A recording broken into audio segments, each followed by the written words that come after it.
palatandaan ang pinag-uusapan sa Biblia. Ito po ay ang langit. Tandaan niyo po yun. Heaven is a banquet.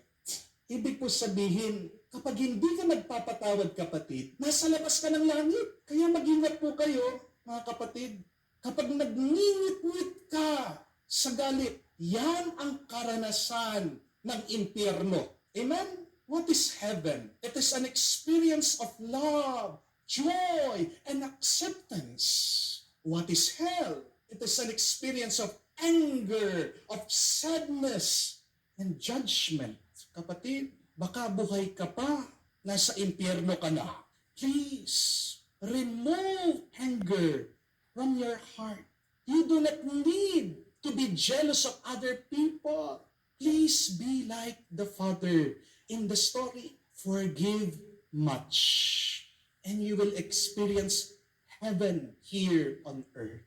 Kung ang bunso naglustay ng kayamanan na pinagpagura ng ama, kabaliktaran yung ginawa ng ama. Siya naman naglustay ng pag-ibig, ng pagmamahal, pagpapatawad sa kanyang mga anak. Ang ibig po sabihin ng prodigal, aksaya. Sa taong nagmamahal, tandaan niyo po, walang sayang. Amen?